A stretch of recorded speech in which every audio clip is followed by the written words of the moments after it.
Udah berapa tahun nih nggak ke SMK Telkom? Terakhir sebelum COVID. Jadi pas abang pertama masuk tadi apa kesannya nih bang? Nyari parkir susah. Salah satu benefit yang didapatkan fotografer itu adalah jalan-jalan juga kali. Iya.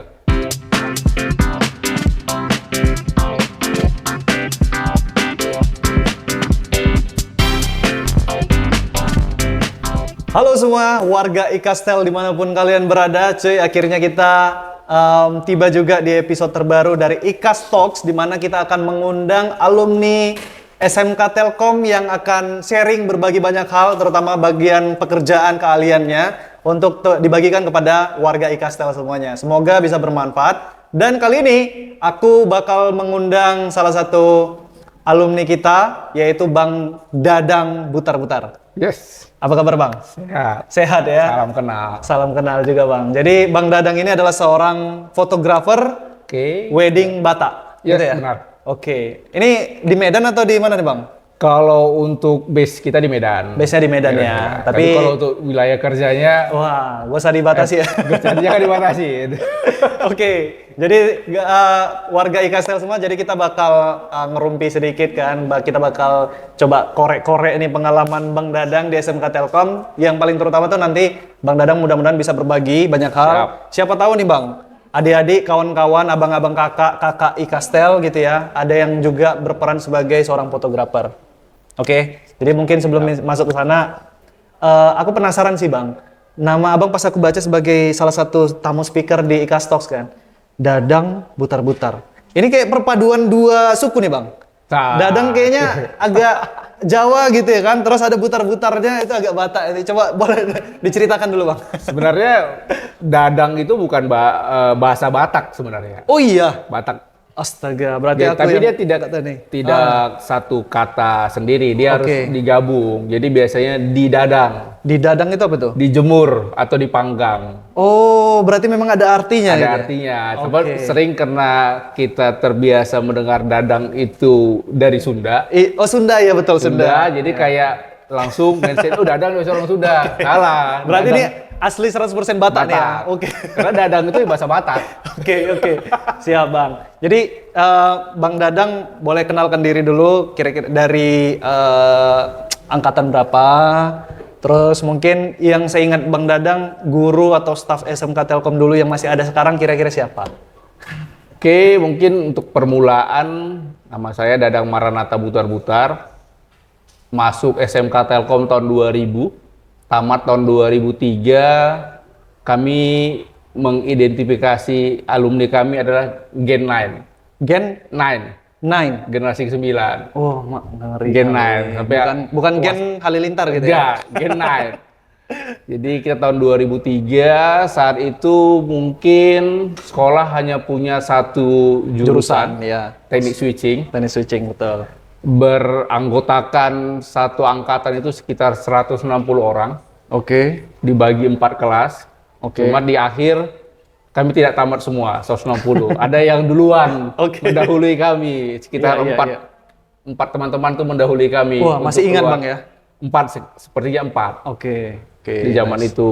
Jadi untuk guru pada saat itu yang mungkin masih melekat sampai sekarang itu ya Pak Usup, Pak Rianto. Oke. Untuk pasti paling melekat sih dari kawan udah pasti kantin Pak Barus. Tapi sekarang Pak Barus udah nggak lagi. Udah nggak ada lagi. Oke. Itu yang menjadi mungkin sedikit pembukaan lah. Oke. Jadi kebetulan ini kan kita syutingnya nih di SMK Telkom nih Bang. Ya. Pas baru, udah berapa tahun nih nggak ke SMK Telkom?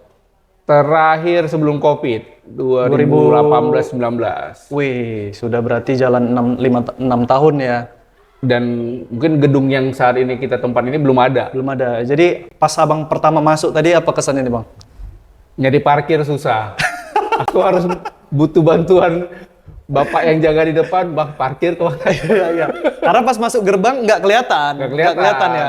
Oke. Mantap. Jadi BTW rumah abang di mana? Di Medan ya? Untuk rumah kita di daerah Simpang Limun, Padang Medan. Oh, SM Raja. SM Raja. Oke. Jadi nggak cukup jauh lah untuk kemari. Iya, nggak cukup jauh lah. Jadi buat teman-teman tadi aku udah bilang ya, Bang Dadang ini adalah seorang fotografer. Oke. Sejak kapan gitu, Bang? Abang 2003 tadi tamat. Apakah dari SMK dulu udah timbul itu hobi-hobinya? Kalau untuk di dunia fotografi, aku terjun itu di 2004 ke industri, langsung ke industri wedding fotografi. Itu 2004 ya, kerja tetap diawali kerja sama orang. Tapi di zaman sekolah memang minat untuk desain grafis sudah ada. Oh, justru awalnya itu hobinya ke desain grafis. Ngedit. Karena mungkin yang paling gampang ya penggunaan komputer. Saat itu kamera menjadi barang yang cukup mahal ya. Mahal di zamannya. Elit ya. Cukup elit. Jadi mungkin komputer itu bisa ditemui mungkin di warnet. Betul. Di rental komputer. Udah kita akses. Iya. Dan di zaman sekolah itu juga sekolah punya lab komputer saat itu. Jadi bisa numpang di situ ya. Sebagai sarana kita juga. Betul. Beberapa hal yang mungkin sering fasilitasi itu teman-teman, kawan-kawan yang cukup menjadi list Pak Susiono saat itu yang menjadi garda terdepan di pintu masuk. Pak Susiono itu sebagai apa dulu? Kayaknya security sekolah. Jadi dia yang memfilter siswa-siswa yang tidak pakai bed nama, tidak pakai OSIS, rambut cukup gondrong. Dia filter pertama. Kayaknya pengalaman menarik nih. Jadi hubungannya ke desain grafis itu tadi apa tuh? Jadi karena ya kita juga butuh validasi ya. Di antara teman-teman mengatakan, yang jago ngedit tuh Dadang. Tapi biar caranya langsung kena ke mereka, aku buatin itu nama. Model untuk bed nama, tapi kita print aja di kertas, baru kasih double tip, jadi setiap masuk dia hanya nempel di baju aja, kecuci hilang. Nanti langsung diberikan 4-5 set gitu, jadi kalau hilang tempel lagi, ada backup ya. Itu dulu beberapa kawan-kawan yang nggak punya bed nama. Jadi bukan hanya Bang Dadang itu dapat validasinya, tapi juga menyelamatkan kawan-kawan kayaknya. Karena kita dari hukuman BK gitu ya. Walaupun sebenarnya tanpa itu juga bisa masuk, cuma biar mereka mencoba menjadi bisa tertib, mungkin ya alasannya ya ke depan. Jadi sampai ada yang request nggak, tolong buatin aku lah kayak gitu, ada juga? Atau abang yang inisiatif? Seri waktu nambah. Oh nambah. Permintaan. Tapi itu sih udah di kelas 3 ya. Kelas 3 ya. Karena di saat masih kelas 1, kelas 2 masih dengan budi pekerti yang baik, yang belum takut ya kan, buat apa ya kan, kelas 3 bentar lagi tamat ya kan. Dan tapi di era kita itu, abang-abang kita lebih seram. Apa itu maksudnya? Yang angkatan yang kami kelas 1, kelas 3 ini lebih berbahaya lagi. Waduh, kayaknya kriminalnya lebih berat ya. Enggak kriminal sih, kayaknya kayak disegani kali gitu Bang. Segani. Iya, bahkan ada beberapa alumni itu yang kita ketemunya hanya waktu ujian. Mak Jang, udah legend kali itu ya. Ini siswa, baru kelihatan gitu. Tapi ya seri waktu. Ya buat abang-abang alumni yang nonton ya.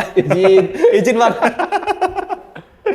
Tapi jangan ditanya, di angkatan mereka yang paling banyak sekarang mungkin mendominasi beberapa posisi-posisi penting di beberapa perusahaan telekomunikasi di angkatan mereka. Gak usah jarang masuk, bandel-bandel tapi dia pemimpin di perusahaan-perusahaan ya. Mantap. Jadi itu awal mula timbul kayak hobi, passion di dunia desain grafis awalnya gitu. Terus mungkin terlibat juga abang dulu di apa dulu namanya? Kalau dulu kebetulan KSK siswa Kristen, tapi skillnya itu terpakai nggak kira-kira situ? Spesial buat hanya untuk kegiatan besar aja, mungkin tahunan untuk buat rundown acara, ngeprint, sharing, sebatas itu. Tapi kalau untuk ambil bagiannya kayaknya belum. Belum. Nah, jadi dari cerita desain grafis kok bisa ke fotografi itu gimana ceritanya Bang? Mungkin pasti saat itu sebenarnya memang gak ada pilihan lain sih. Kenapa itu maksudnya? Ya begitu tamat, tidak kuliah, berkesempatan sih untuk mencoba tes masuk pegawai Telkom. Oke, Jadi kita 40 iya. besar itu punya peluang. Dan kebetulan saya masuk. Oh, mantap. Di urutan 39 mungkin, Bang? Enggak ya? Dapat lah, karena kebetulan memang ya Bisa lah. bisa lah sedikit zaman itu. Coba Iya, iya, ya beda nih, kita niat memang berusaha tapi ternyata jalannya beda. Oke. Tuhan punya jalan sendiri. Oke. Akhirnya ya sembari dengan tongkrongan yang baru, ketemu dengan ya tempat kerja yang ternyata dunia foto yang Oke. notabene juga aku memberanikan ke situ karena punya basic untuk editing tadi. Oh iya. Sebenarnya nyambung lah dia Ya, kan. benar. Hasil foto jepretan itu kan diedit juga nanti. Ya. Oke. Oh iya. Itu yang menjadi mungkin benang merahnya ketika editing masuk ke dunia foto. Tapi belum menjadi fotografer sih saat itu di 2004. Oke. Jadi Abang bilang tadi 2004 itu masuk ke industri, tapi belum terjun sebagai fotografer Belum. langsung mungkin ya kali ya. Jadi terjun langsungnya itu Jadi memilih untuk menjadi fotografer itu di tahun 2010. wah, lama juga prosesnya. Waduh. Cukup panjang. Itu gimana tuh, Bang? Jadi alasannya ya tetap dorongan dunia kerja kita ya. Mau nggak mau kita memang harus upgrade skill. Nggak bisa kita hanya di satu bidang itu aja. Iya. Solusi dari pada saat itu sebagai tempat kerja memberikan mau nggak jadi fotografer. Ini moto, ini kamera, difasilitasi. Oke. Fasilitas sudah ada, yang perlu dibangun kan tinggal keberaniannya doang nih. Mau apa enggak? Mau gitu apa ya? enggak? Iya, Sementara saya termasuk yang introvert zaman itu. Waduh. Yang agak susah sebenarnya ya. susah kita untuk berbaur di keramaian itu Iya, kan iya. agak, aduh, bayangin aja dulu aku ingat tuh, berkaca aja aku takut. Berkaca gitu, aduh, kok gimana, tapi sekarang memang seiring waktu mau nggak mau kita harus menghadapi tantangan itu untuk ya, kalau nggak kita yang Siapa nge-push, lagi ya? siapa lagi. Betul. Oke. Tuh, jadi aku coba dikasih kesempatan untuk motret, namanya tempat kerja ya, ketika seseorang sudah bisa, dorong terus. Betul. Karena mungkin nyari SDM di saat itu juga susah. Jadi Iya. seiring waktu kita terbiasa, jadi udah menjadi bukan hobi lagi sih sebenarnya. Udah tuntutan kerja kali ya. Tuntutan kerja, profesionalismenya wajib. Iya. Kalau Abang cerita tadi 2004 sampai 2010 kayaknya belum ada sekolah atau kuliah yang jurusan khusus fotografi multimedia, belum ada tuh. Jadi makanya Abang sebut tadi nyari SDM juga susah sebenarnya kan. Benar. Dan ada kesempatan di dunia kerja, itu Abang langsung ambil tuh, Ya. manfaatkan gitu ya. Menarik juga tuh. Jadi 2010 itu Abang terjun itu, maksudnya itu gimana tuh? Udah berhenti kerja, terjun sebagai fotografer profesional atau gimana? Di saat itu masih belum sepenuhnya selesai kerja, tapi kita mencoba freelance. Oke, Jadi nyari tambahan di luar. nyari tambahan di luar dan beruntungnya di tempat saya kerja itu memang linknya cukup luas. Jadi Sorry Bang, ini tempat Abang kerja ini media gitu atau apa nih? enggak, studio foto. Oh, studio foto. Studio foto. Oke. Kebetulan salah satu anaknya abang-abangan itu cukup banyak bergaul ke beberapa komunitas. Ada yang ke komunitas foto. Zaman itu di Medan itu ada komunitas foto namanya Toba Photographer Club, ada fotografer Medan, ada juga yang ke jurnalis. Oke. Jadi si abang ini suka ngebawa aku ke tongkrongannya untuk memperkenalkan ini fotografer senior. Oke. Secara mungkin nggak bisa kita pungkiri juga mereka sebagai motivasi juga jadinya melihat hasil kerja mereka, karya-karyanya. Ya. Menjadi minat untuk di fotografinya lebih diseriusin. Aku sempat terjun juga di dunia jurnalis untuk motret demo.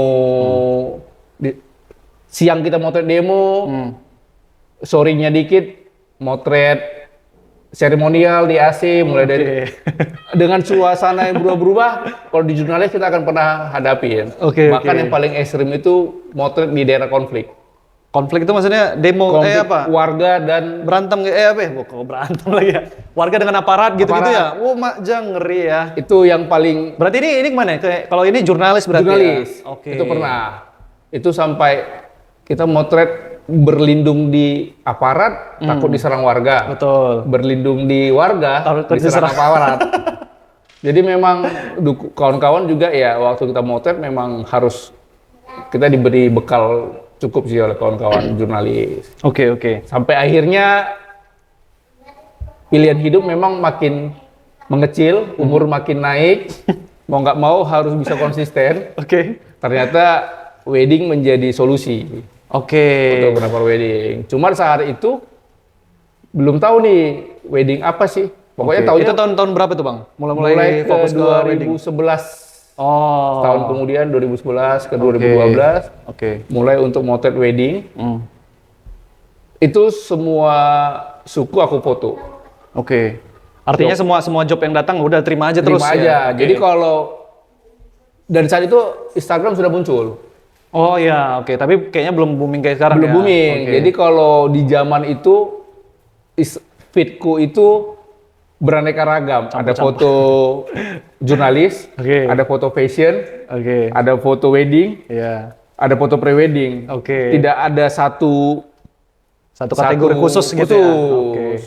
Sampai akhirnya ketemu salah satu kawan fotografer juga yang udah mulai masuk ke food fotografi di zaman itu. Oke. Wih, berarti termasuk yang awal-awal juga ya? Awal-awal. Food fotografi, oke. Jadi ketika dia kasih lihat, foto dia hanya foto makanan, tidak ada Iya, foto yang iya. lain. Oke.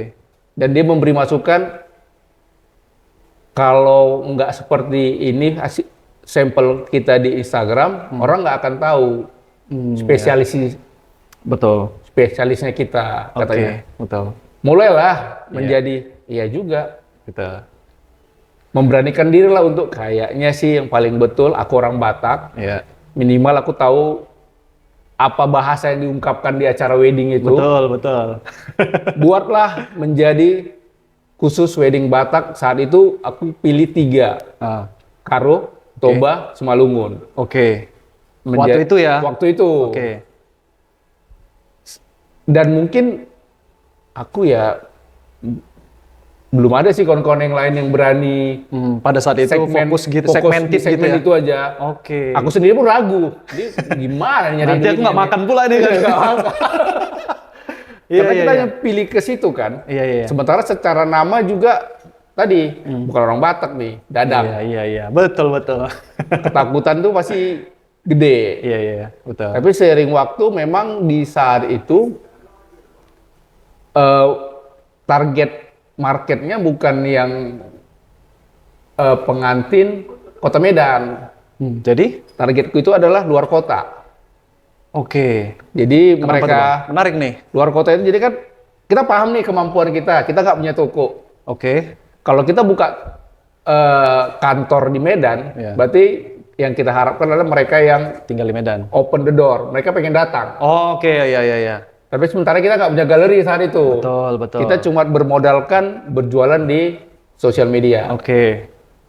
Paling betul adalah mengambil mereka yang di luar kota, yang mereka domisili mungkin di Jawa dan sebagainya, tapi harus pulang ke Ya, karena pesta adatnya. pestanya. Oke. Karena orang tuanya di sini. Betul, betul. Paling aman komunikasinya kan selalu menggunakan DM, Betul, WhatsApp, dan mereka nggak perlu untuk Datang ke toko. datang. ya, oke. Bahkan beberapa pengantin yang aku handle itu dari dulu ya chat, WhatsApp, Jumpanya pas hari H hari gitu ya? H. Waduh. DP udah masuk nih. DP udah masuk. Udah ya, pasti. masuk. Iya, iya, iya.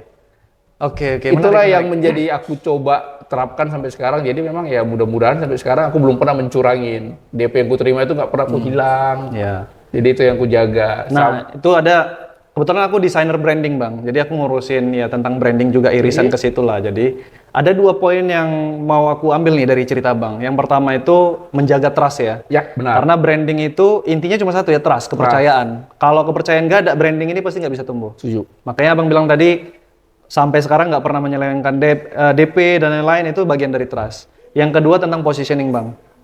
Kalau kita merasa di market saat ini, kayak sekarang nih, kalau kita berbicara fotografer tuh pasti udah banyak di Medan. Oh, banyak. Kali, Bang. Banyak Ya kan? kali. Pemainnya pasti banyak. Jadi dengan kita membuat satu positioning khusus yang mungkin di situ justru saingannya tidak ada. Kayak Abang pada waktu itu mungkin yang fotografer khusus wedding, khusus Batak lagi. Nah, itu kan memang kita memandangnya sebagai orang awam, wah risikonya besar kali gitu ya. Benar. Tapi dari segi teori brandingnya itu malah menguntungkan. Ya. Karena kita menciptakan kategori baru yang kompetitornya hampir tidak ada. Kalau ini kategori yang kecil ini bisa kita kuasai, nah berarti kita bisa memenangkan itu, berhasil membangun brandingnya. Cukup berhasil sampai mungkin ada beberapa selingan yang informasi yang aku terima ya kalau mau foto Batak carinya Dadang. Nah, itu dia. Fotografer Batak carinya Dadang. Iya, iya. Kalau Itu bukan abang yang bilang kan? bukan, Marketnya kita dengar bilang ya, marketnya customer yang ya? bilang. Oke. Malah kalau sisi negatifnya ya yang di luar Batak nggak mau sama aku karena ngomongnya itu Batak kali. Ah, itu fotografer Batak itu. Aku kan bukan Batak gitu ya. Ya, dari Betul. sisi negatifnya. Yang pada kenyataannya sebenarnya fine-fine aja, Main abang ambil aja kita gitu ya. semua bisa kita foto, namanya kita fotografer. Betul, betul. Kayaknya menarik juga bang, salah satu benefit yang didapatkan fotografer itu adalah ketika kayak abang cerita tadi, ada event, ada wedding, pre-wedding segala macam. Itu berarti salah satu benefitnya itu jalan-jalan juga kali. Ya, udah pasti itu paling Kemana aja tuh? paling ditunggu-tunggu tuh karena kita motret keluar kota difasilitasi sekalian healing. Rata-rata tempat yang paling aku suka itu biasanya kalau ke seputaran Danau Toba. Oke, udah pastilah ya. Udah pasti kalau untuk kita motret keliling Samosir udah berapa kali. Oke. Kemudian kalau untuk keliling Sumut juga udah. Oke. Ke Nias lah yang belum nih, Pulau Nias. Ya pantas lah bang, abang kan wedding Batak, nggak mungkin kampungnya itu di Nias gitu Cuma ya. kan ada orang Batak di sana. Iya juga, betul juga. Belum mungkin Belum ya. ya, belum. Paling jauh mungkin kemana? Yang paling jauh untuk luar Sumut itu Banda Aceh. Oh iya, Di kota Aceh. Banda Aceh, kemudian di Pekanbaru, Oke. Jakarta 2 kali, Jakarta. Oke. dan Kuala Lumpur. Oke. Kuala Lumpur dan Jakarta mungkin gimana tuh? Orang tuh merantau atau gimana tuh? Kalau Memang bisa mereka base-nya di sana, kita yang dipanggil tim dari sini. Karena tadi yang udah kita bahas bahwa abang udah terbranding nih Ya, sebagai untuk wedding foto- Batak gitu wedding ya. Batak. Jadi walaupun mereka tinggal di sana itu udah ngapain ribet-ribet nanti fotografer Jakarta nggak ngerti lagi gitu ya. Padahal banyak yang ngerti, cuma karena mungkin udah terbranding tadi. brandingnya ini yang paling ngerti Batak. Iya, betul. Batak sesungguhnya. Iya. Ini inti dari segala inti nih. Fotografer wedding Batak. Oke, menarik tuh. Menarik, Bang.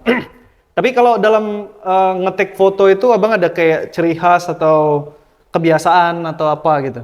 Kalau untuk karakter foto mungkin para followers lah ya yang mungkin mereka tahu membranding akunya. Ada beberapa yang mengatakan aku suka dengan konsepnya karena original. Original maksudnya Original itu gimana yang nih? hampir fotonya tanpa merubah tone yang terlalu aneh, Oh, ekspresinya oke. yang apa adanya. Oke. Karena memang basic kita di basicnya aku tuh lama berteman dengan kawan-kawan jurnalis, jadi kayaknya ilmu yang dari kawan-kawan jurnalis itu yang Melekat di situ melekat ya? Oke. dengan prinsip bahwasanya foto itu ya real, Natural gitu ya? natural, Oh iya, tanpa ada AUEO Iya, segala iya, macam iya. dengan era sekarang yang mungkin terlalu efek atau terlalu banyak. Iya. Aku sih malah ngelihatnya bukan tidak bagus-bagus. Iya. Cuman aku udah susah untuk memahamin. Iya, iya. Beda zaman. Beda zaman kayaknya. Oke. Tapi kalau dari device kayak yang sering abang gunakan yang atau cara teknik foto gitu ada nggak ciri khas? Kalau foto memang aku salah satu yang nggak terlalu berorientasi menggunakan alat yang mungkin anak-anak sekarang itu bilang, bang kamera apa yang bagus? Aku paling benci tuh. Wis. Ini abang-abangan ya udah. Karena ketika dia bang, aku mau beli kamera, apa yang bagus? Satu sisi pertanyaannya oke, tapi satu sisi pertanyaannya kayak membuat kita sepele. Oke. Karena kalau kita cerita kamera bagus, nggak pernah ada dipublis. Foto oleh kamera ini. Ketika ada pameran, kita nggak pernah mengetahui kameranya apa. Oke. Yang disebut cuma fotografernya sama judulnya. Iya benar-benar. Kalau di pameran gitu ya. Judul ada jenis kamera, jenis lensa, nggak pernah. Oke. Jadi kalau mereka selalu mau berangkat bertanya dengan kamera apa yang bagus, aku akan bertanya, udah bisa motret? Wes, segan. Belum bang, baru mulai. Langsung down itu yang nanya tuh. Belum bang, baru mulai. Oke, mungkin pakai handphone aja lah dulu ya. Oke. Kau bisa memahami untuk mengetahui exposure, framing, angle, komposisi. Belum kita bercerita ke sense Itu masih jauh lagi kan. Itu nanti seiring waktu kita akan tahu ketika orang berdiri aja mana yang foto bagus, kita tahu. Berdiri senyum, ini bagus nih. Itu kayaknya akan seiring ini ya proses proses. Oke. Jadi intinya yang abang mau bilang tuh adalah yang mau terjun, yang mau belajar jadi fotografer tuh pakai alat apa adanya aja gitu. Jangan langsung dimudahkan dengan tadi menarik yang abang bilang tuh yang anak-anak baru yang baru mau terjun itu ketika mereka nanya pakai alat apa, kamera apa, justru itu menyepelekan profesi fotografer itu sendiri. Secara tidak langsung. Jadi mengatakan foto bagus itu hanya dihasilkan oleh kamera bagus. Tidak. Benar juga. Artinya kalau berdasarkan kamera, anak-anak yang baru lahir pun kalau ada duit, dia bisa menjepret foto bagus dong, gitu ya? Benar. Secara tidak langsung itu menyepelekan profesi itu sendiri. Secara tidak langsung. Tidak terlalu suka ketika mereka kamera apa yang bagus. Sementara banyak foto-foto bagus tuh dihasilkan hanya dengan kamera handphone. Ya, atau kamera-kamera jadul yang apa namanya tuh pocket itu ya, manual gitu ya. Di era itu ya kalau kita cerita kamera bagus ya terlalu banyak yang bagus. Tapi apakah itu sesuai kebutuhan? Nah, itu dia, sesuai kebutuhan. Kan nggak selamanya ketika mungkin bagi fotografer sport dia akan pakai lensa tele. Pakai wedding apa nggak motonya kita dari pintu masuk? Dari gerbang, geser gitu kan? Dari gerbang. Tapi kalau kita memahami apa kebutuhan kita juga akan semakin bijak untuk kayaknya cukup nih dengan kamera ini aja kita bisa. Ngomong-ngomong foto bagus Bang, kayak mungkin aku pertanyaan ini mewakili kawan-kawan yang awam juga gitu. Apa sih maksudnya sense dari foto bagus itu ya semua orang kan bisa jepret foto gitu. Ya. Apa bedanya ketika fotografer kayak abang yang moto itu apa bedanya gitu? Kenapa kami ini harus bayar mahal ke fotografer tuh? Supaya kami ikhlas apa alasannya nih? Paling sederhana mungkin yang dibayar adalah pengalaman di bidang fotografinya lebih banyak. Udah lama gitu. Jadi kalau fotografer profesionalismenya fotografer mungkin dia akan memahami yang namanya unsur tekniknya, betul, skillnya, unsur toolsnya juga dia paham. Baru bagaimana itu menjadi sebuah visual yang akan disampaikan ke masyarakat, dia punya nilai lebih di situ. Jadi ilmu itu sebenarnya yang dibayar. Kalau mungkin jepretkan aja. Ya kalau cuma sekedar foto bisa. Ya. Tapi ketika kita mencoba memfilter, pengen foto yang punya nilai, punya pesan tersendiri atau layak untuk disampaikan ke khalayak banyak, mungkin lebih baik menggunakan jasa fotografer profesional. Menurut abang foto yang bagus itu yang gimana? Tidak ada rumus matematikanya untuk mengatakan foto bagus itu gimana. Yang paling sederhana ya foto yang pesannya tersampaikan. Pesannya tersampaikan. Jadi ketika Rio lihat foto ketawa, berarti si fotografer udah setting di kepalanya, aku moto objeknya ini kalau tertawa pasti lucu nih. Iya, pesannya itu yang tersampaikan gitu. Tapi ketika disampaikan foto ketawa tapi nangis, ini agak lain nih. Agak lain ya? Lain. Oke. Itu yang sulit. Atau ketika sebuah foto-foto banyak. Oh, I see. Iya. Mungkin secara efek mungkin atau teknisnya, komposisi segala macam mungkin ya nggak terlalu gimana. Tapi pas aku lihat ini kok nangis gitu, lihat foto ini gitu ya. Udah pesannya tersampaikan. Oh, I see. Itulah foto bagus. Tapi bagus juga bukan untuk ke semua orang. Mungkin pesan yang tersampaikan itu ya hanya kedua orang yang lihat, yang lain mungkin akan berseberangan. Tapi bukan berarti foto itu tidak bagus. Hanya pesannya tidak sampai ke dia. Mungkin orang yang lain. Betul. Karena memang ya foto ini juga punya apa ya dia bilang ya, penikmat gitu ya istilahnya. Ya, benar. Siapa ya foto ini ditujukan ke siapa gitu ya. Oke Bang, berarti setiap foto itu ada subjeknya, ada penikmatnya tersendiri ya. Jadi artinya kalau foto ini untuk weddingku ditujukan ke aku, bisa jadi orang mungkin yang nggak kenal sama aku ya bagi ini fotonya biasa aja kali ya. Biasa mungkin jangan biasa aja, pesannya tidak tersampaikan. Oh iya betul ya betul. Iya karena itu dua hal yang berbeda ya. Berbeda. Ini mungkin secara teknik pengambilan foto bagus tapi pesannya nggak tersampaikan. Ya oke. Paham. Nah, itu tadi kalau berbicara pengalaman dan apa yang udah Abang lakukan kali ya. Nah, sekarang ini kan eranya beda, Bang. Ya. Menurut abang, apa yang abang bisa bagikan kayak buat kawan-kawan yang mau terjun ke dunia fotografi di era sekarang nih? Di tengah udah banyak sekali kompetisi. Untuk era sekarang memang kompetisi banyak, tapi kuenya juga makin banyak. Wih, Jadi sedap nggak usah ragu untuk ambil bagian. Wis. Mungkin ada sedikit gambaran, Ya. jokes lah ya. Dulu bagaimana ngebedain pejabat di 15 tahun yang lalu dengan pejabat zaman sekarang. Pejabat dulu itu selalu dengan pengawal. Oke. Sekarang dengan kameramen di sekitarnya. Oh iya, benar juga ya. Berarti peluangnya untuk membawa kamera berada di samping pejabat untuk apakah itu pencitraan atau untuk meliput segala kegiatannya, Ya, dokumentasi segala dokumentasi, macam. Ya. itu bisa. Oke. Dan aku punya teman, bukan karena menggunakan kamera, malah pakai handphone dia, Oke. membuat rangkaian kegiatannya pada hari itu. Salah satu pejabat di lembaga yang Hanya dengan kamera handphone. Kamera handphone. Wes. Jadi kalaupun mau tunjuk tadi kuenya banyak, Ya. silahkan ambil, peluangnya makin besar. Kalau dulu kita cerita buat company profile berarti sebuah kantor besar. Sekarang kita bisa masuk ke salah satu divisi, bahkan ke salah satu Benar. pimpinan cabangnya aja kita bisa masuk. Bisa personalnya, bisa divisinya, bisa perusahaan ya? Perusahaannya. Oh Jadi iya, nggak usah benar juga. khawatir. Bener juga itu. Di pemerintahan juga bisa apanya dinasnya, Dinasnya, bisa oke. kepala dinasnya, Bisa kepala dinasnya, bisa staff-staffnya, project, dan bisa project yang mereka projectnya kerjain. ya. Nah, jadi Benar, lebih benar. lebih besar. Jadi Yes. nggak usah takut untuk memulai, jangan takut untuk aduh udah banyak nih pemainnya. Oke, artinya nih industrinya makin besar Makin dong besar ya. Makin sebenarnya. besar ya. Jangan khawatir. Contohnya nih Bang, kalau kita bicara ini industri, oke, makin besar dan kawan-kawan bisa masuk di situ.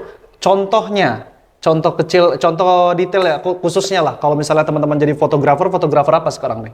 Kalau untuk fotografer paling banyak sekarang itu ya Oh iya, sebentar Bang, sorry aku potong. Jangan kita batasi fotografer deh. Pokoknya yang menggunakan kamera, baik kamera SLR, mirrorless, atau handphone segala macam lah. yang paling saat ini diminati adalah branding.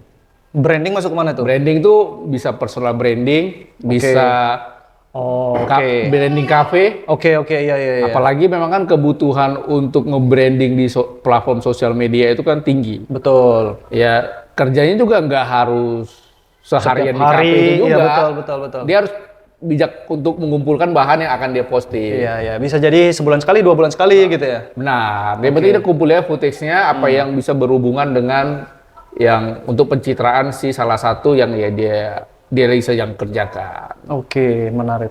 Itu salah satunya. Itu salah satunya. Kemudian kalau mau serius sekali juga main di weddingan juga boleh. Minimal berangkat dari kawan-kawan yang udah menikah duluan. Iya. Kalian pasti punya kawan-kawan yang alumni udah mau nikah. Ya, itu mulai dari situ ya. Kalau kayak mungkin Abang dulu kayaknya banyak alumni kita yang udah abang ada fotoin beberapa yang dikerjain. ya. Salah satunya siapa tuh Bang? Kita di sini Ibu Anissa. Oke. Kawan-kawan dan abang-abangan juga karena ya tadi pas kalau berarti teman mengenal kita lebih dekat, mengetahui kemampuan kita ya nggak salah, tapi jangan cerita money oriented dong. Iya. Ini kita fokus di awal tuh ngumpulin portofolio dulu ya. Portofolio.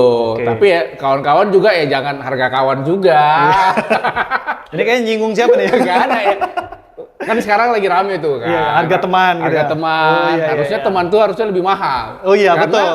totalitasnya lebih gede. Karena harusnya teman mendukung dong. Mendukung, Iya, support. betul. Oke, mantap. Itu Jadi ada mungkin fotografer wedding, ada personal branding untuk konten-konten. kreator Ah, dan apa hal lagi tuh? lainnya banyak. Yang kalau sebenarnya kalau diseriusin kita akan menemukan jalannya Ada sendiri. aja nanti. gitu ya? Iya, Oke, ke arah mana? Apalagi kayaknya sekarang nih makin spesifik ya. Kayak Kayak makin mengkerucut. tiba-tiba ini ada jenis fotografi baru nih kayak Lari. Lari ya betul. lari. Itu juga rame tuh. Rame lumayan Iya. loh, 50.000 per foto. Di mana ada pelari di situ ada fotografer ya. Dan di lapangan futsal kan udah ada fotografer. Iya juga bener sekarang. juga cuy. Itu gak usah ragu. Jadi sampai ada memes jokes itu bang, dia nggak mau main futsal kalau nggak ada di situ fotografernya bang. Itu Nggak usah betul. khawatir kan. Betul. Kalau dulu aku 2013 khawatir untuk segmented wedding Batak, Ya. kayaknya terlalu kecil kekhawatiranku saat itu. Dibanding Oke. sekarang jadi fotografer khusus lari. Iya benar. Segmented, kurang Itu segmented apa itu? kalau diundur ke 2003 atau 2010 gitu kayaknya makin khawatir gitu ya. Khawatir. Siapa yang lari nih? Siapa yang lari? Siapa yang mau bayar? Iya betul. Tapi kalau sekarang buktinya mereka bisa hidup gitu ya. Bisa. Karena setiap minggu ada Car Free Day itu pasti mereka di mana-mana. Pasti ya? akan ada yang baru. Bahkan kategori sport yang lain seperti golf, Iya. tenis, Betul. sudah ada fotografernya sendiri. Gokil. Mungkin mereka kalau secara bisnis sih Bang, mungkin banyak kerjasama dengan pihak-pihak kayak tadi lapangan futsal, lapangan Nah, tenis kalau segala itu, macam ya. Ya, Dari segi bisnis lah pandangan Abang gimana kalau untuk fotografer? kalau itu ya kembali lagi ke mungkin banyak hal lah ya untuk kita bisa dapat itu ya pasti pertemanan kita tingkatkan, trust kita tingkatkan, jangan terlalu apa-apa ketika ada project kita nilai dari sisi penghasilan yang akan kita dapat. Betul. Mungkin kalau kita kerjai aja dulu, otomatisnya itu hasilnya Iya betul. datang dengan sendiri karena nilai trust naik kan. Betul. Itu Trust sih. makin tinggi, brand makin terbangun, brand personal brandnya, harga juga makin mahal pasti ya nanti. Dan datang dengan sendiri karena Datang dengan pasti sendiri.